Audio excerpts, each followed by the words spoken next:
IVM.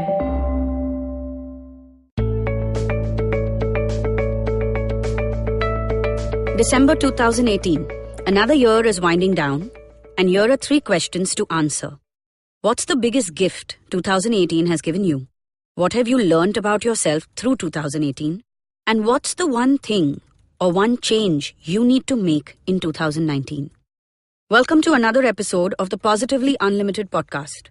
This, I believe, is the last episode of this year, and I couldn't have asked for a better letter and mindset for this one. L for love yourself. Mind you, I'm sharing the truths and the hype around this phrase, which everyone loves to throw around these days. Love yourself, they say. Either we are being told to love ourselves, or someone is tom-tomming about how they've finally learned to do so, oh so well. So here's what it means to love yourself. It means being kind to yourself, placing yourself and your needs first, as and when required.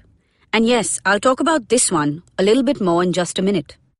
Loving yourself also means forgiving yourself, allowing yourself to make some mistakes. It means taking care of your every need and making an effort for your every want with joy. So what do I mean when I say placing yourself or your needs first? Well, we are all conditioned to take care of others and place other people's need first. Why and how did this happen? Every time you placed someone else's needs and wants before yours, you were rewarded with appreciation. And every time you went against other people because you wanted to do what you wanted to do, you were called selfish or self-centered. Only always thinking about yourself, etc. So now we are constantly thinking about letting our parents, grandparents, friends, and even random strangers down. But what about letting ourselves down each time we deny ourselves a chance to go after that which we want or even need? Placing your needs first is not selfish, as long as you know how to prioritize and balance that scale of love. And this is where one aspect of the hype around love yourself comes out in the open. It's not okay to be selfish. Yes, it's okay to think about yourself and place your needs first. That's not being selfish. Don't be selfish and self-centered under the garb of loving yourself. Don't be mean and rude to somebody else just because you're trying to place yourself first. Yes, you can put your foot down when someone's constantly pushing you over. You can and must say no to people and things you don't want to be a part of. You must do what makes you happy. Choose what you want and go after it. But also, keep an eye on loved ones and know when to place their needs first without bearing your own. You don't have to choose between taking care of someone and taking care of you. You are capable of doing both. Every single one of us is. You just have to learn to juggle the balls. You have to learn to rest regularly and get up again as required. Remember, if the people you love aren't happy, you won't be happy either. However, you need to figure a 60-40 balance, or even a 70-30 math.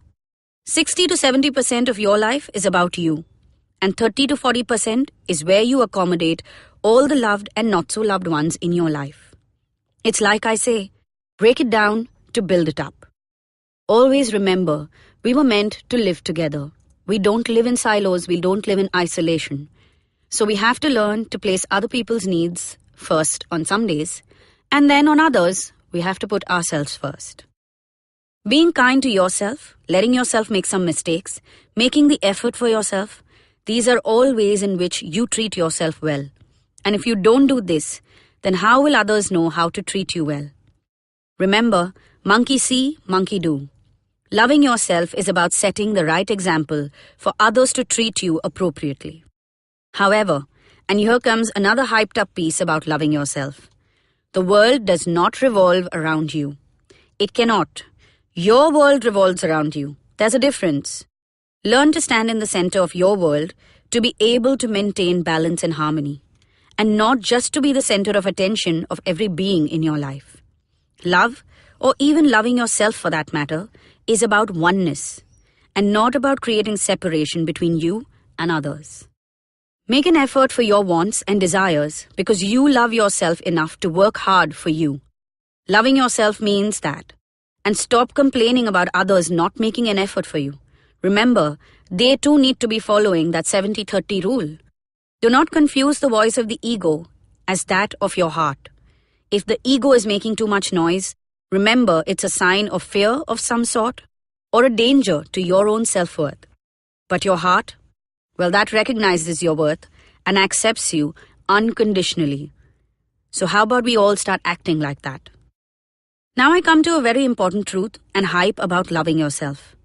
We cannot love ourselves 100% all the time, and that is absolutely okay. If one day or in one aspect of your life you are unable to love yourself enough, it's okay. Don't let anyone pull you up for it and give you some big sermon about how you must learn to love yourself. Think about this. Have you never gone against what your parents have said because you wanted something different? Have you never ended a relationship even if it was a friendship because it was harming you? Have you never walked away from a situation because you did not want it to get ugly?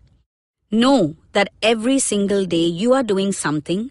Sometimes it's a very tiny act, but it still equals to saying, I love you to yourself. So if someone is sending you into a self-judgment space by rubbing this whole you must love yourself thing in your face, tell them to back off and learn to treat people with compassion first. Ask yourself in that moment if you need to, or how can you love yourself just a little louder today? You remember that episode I did called Q for Question Everything? Well, don't just take someone's word when they say love yourself. Question it, question them, question yourself. Life is simple. So is loving yourself. Do something for yourself every day. Choosing you does not mean you have to push others away, and choosing them doesn't mean you have to bury yourself. You, as are all of us, capable of loving yourself and every single person in your life equally. Before we sign off from 2018, here's your weekly reminder though. All previous episodes of the Positively Unlimited podcast are on ivmpodcast.com and on the IVM app, along with a bunch of other fun shows. By the way, my dear friend Rachel Lopez's Wordy Wordpecker is featured in Apple's top podcasts of the year, and it's produced by none other than awesome IVM Podcasts. So go give that a listen to, and you see what I just did. I created a beautiful episode for my podcast as my way of loving myself and you guys who are tuning in. And then I shared that love with Wordy Wordpecker and IVM too, who said there isn't love in this world. Happy New Year, guys.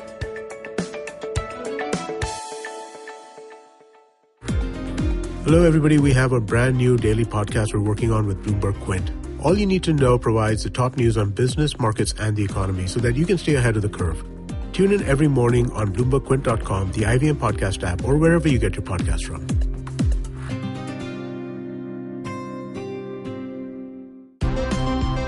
Look! Up in the internet! It's a meme! No! It's a cat video! No! It's the Geek Fruit Podcast! That's right, we interrupt this riveting broadcast to tell you about our show, The Geek Fruit Podcast, where Tejas, Dinkar, and I, Jishnu, talk about everything in pop culture, including DC, Marvel, Star Wars, Netflix, and everything in between. You know how your friends hate it when you ramble about some nerdy crap and you just want somebody to listen to you? Well, sorry, there's nothing we can do about that, but come listen to us ramble and it'll almost be like the real thing. Kind of. Listen to new episodes of the Geek Fruit Podcast every Monday and the Geek Fruit Bulletin every Thursday on iTunes, Google Podcasts, the IVM app, or wherever you listen to podcasts. Happy listening, you nerds.